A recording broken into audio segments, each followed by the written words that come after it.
We're going to be looking at For Whom the Bell Tolls by Metallica.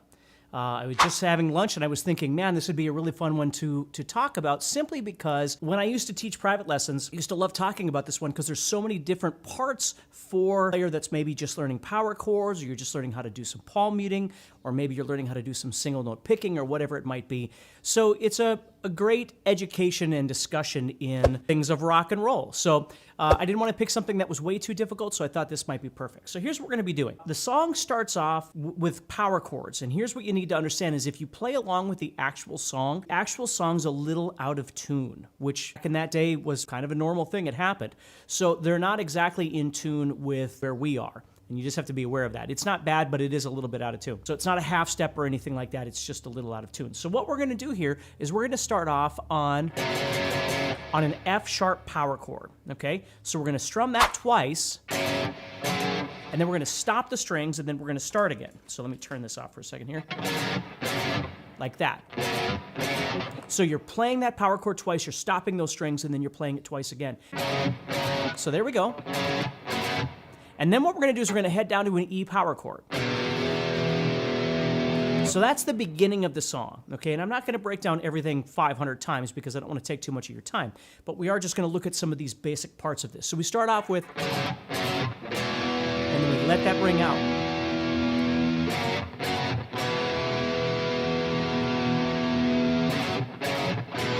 Okay? Then the bass comes in with that little thing there. And if you want to play that, again, it might be different. You might play it in some of these things in a different place or a little bit different way. That's perfectly fine, okay? Sometimes when I would play this, or I would teach the bass line to people, I go to the 7th fret of the 3rd string and I play 7, 6, 5, 4. And then I hit that 4 again, and then play 5, 4 on the next string. Then back to that 7, and then 5, 4 on the 5th string. So again, that's a bass part, but still fun to play, right? So we've got our main riff, and then we've got that little bass thing that we could do. Then what we do is we move into this, you hit that F sharp twice, and then instead of going to the E, you're gonna go into this palm muting thing. And this is the part that I always used to love to teach people because it's a lot of fun to learn how to palm mute and move these. So what's happening there is I'm playing an E power chord palm muted, then I'm moving up to G, playing that palm muted. And it's okay if you play your power chords with 2 fingers or 3 fingers or whatever works for you. That's not even a worry for us right now. So we're going E to G, then to F sharp, and then F. So it's chromatic. We're going 0, 3, 2, 1. 0, 3, 2, 1.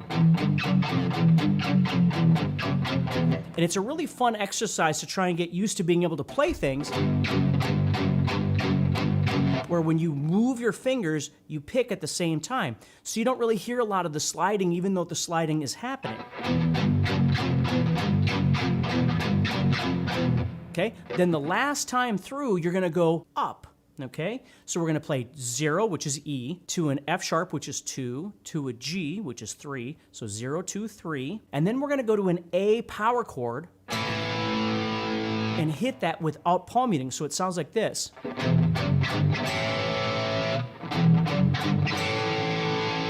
And then we're going to do the exact same thing again, going down and up. And then the 4th time we go, but instead of going to an A power chord, we're going to go to a B power chord, which is the 2nd fret of the 5th string. So it looks like this. So let me play that whole little sequence nice and slow for you so you can see how this works. So I'm going to go again, again. 4th time I'm going to go up to the A.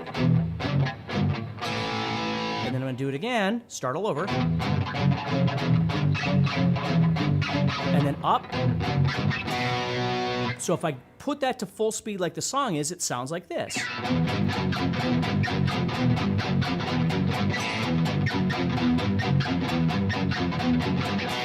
So again, if power chords and palm muting is something that you're working on or you're trying to get better at, this is a great song to practice this at.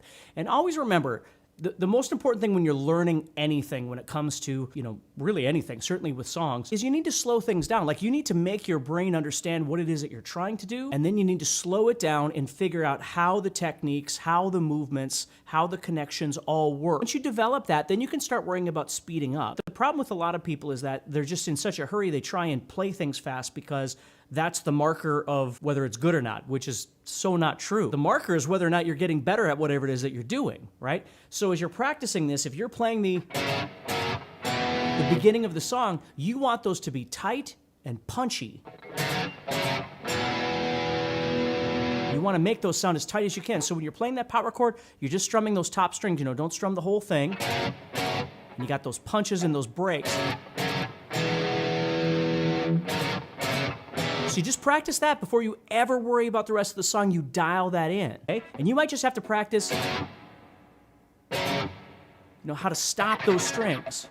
There's a difference between palm muting, which is here, and stopping the strings, which is anywhere else. I want to stop those so you don't hear anything. And then when I move into the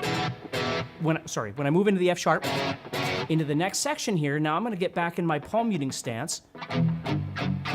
And again, you're deciding, do I use 2 fingers for palm mutes? Do I use 3 fingers for palm mutes? My buddy uses 2 fingers, but I find it easier to use 3. Again, in my world of teaching you, what works best for you is best for you. That doesn't mean that you shouldn't learn new things. Of course you should.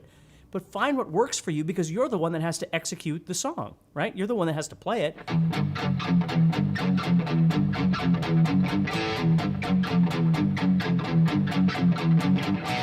And you keep doing that. So that's the next part. Then it moves into a section where you're just going to be playing some power chords. And then it goes to G.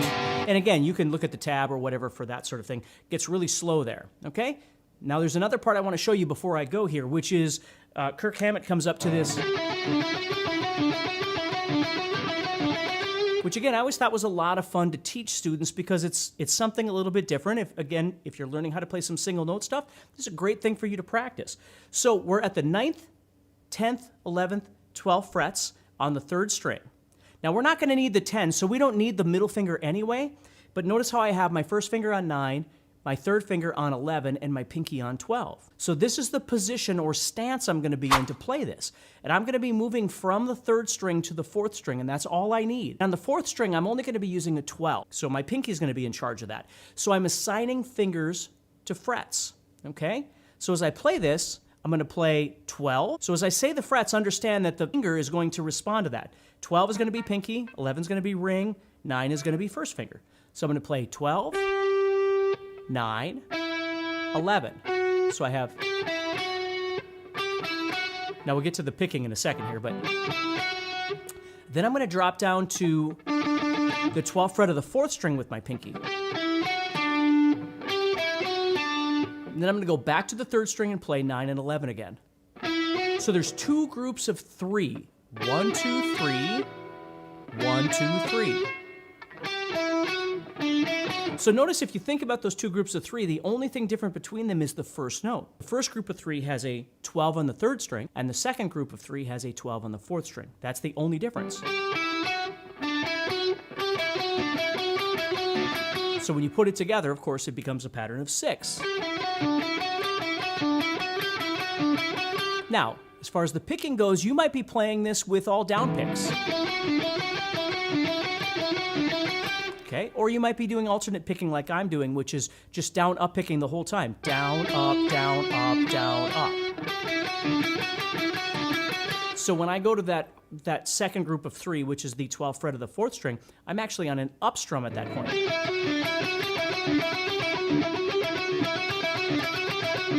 But it makes it easier for me to play that faster and make it flow. But again, it all depends on what works for you. So if you think about it, this is a good one to practice. Now there's one other part I want to give you, and then you can fill in the spaces if you like this song. This is going to be the... Sorry. I'm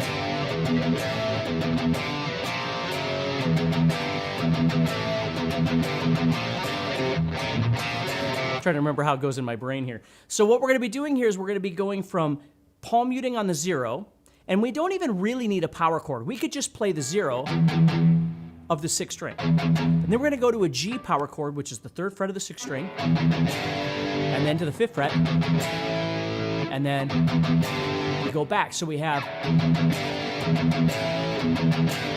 see that?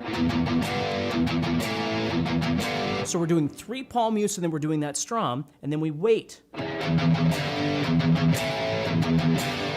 And then we're going to go to the 1st fret of the 5th string,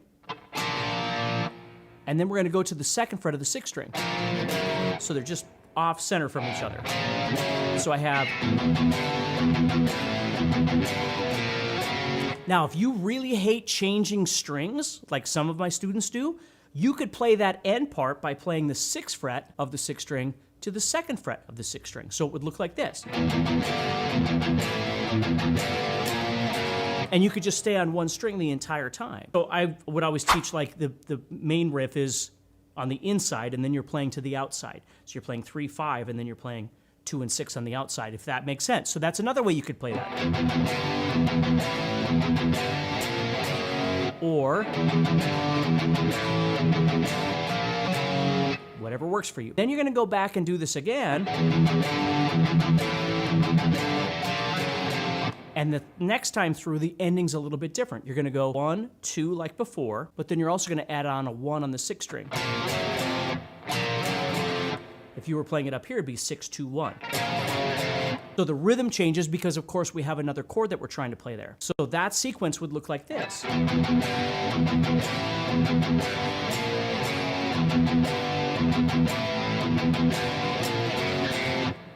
Or if I played it in this position, it would look like this.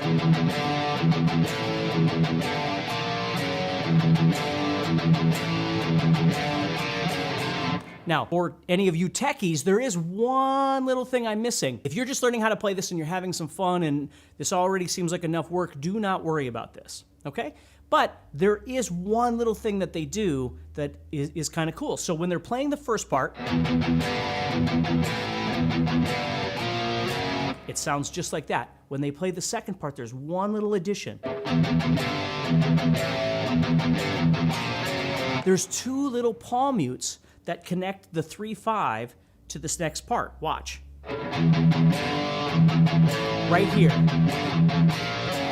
There's 2 little palm mutes in there instead of just letting the chord ring out. So the first time they don't do that, but the second time they add that in. Now again, if you're just learning how to play this to have some fun, and that's hard for you to put those in, then don't put them in. Worry about it later, right? Anyway, so hopefully that helps you a little bit. This is a really fun song to play. Is it overplayed? Probably. I mean, these songs have been around forever. But as guitar players, there's a lot of really great guitar tools in there, guitar techniques that we can learn to utilize and have some fun. So stay positive, keep practicing. Remember, if you get a chance, like, subscribe wherever you are, that sort of thing. I always appreciate that very, very much.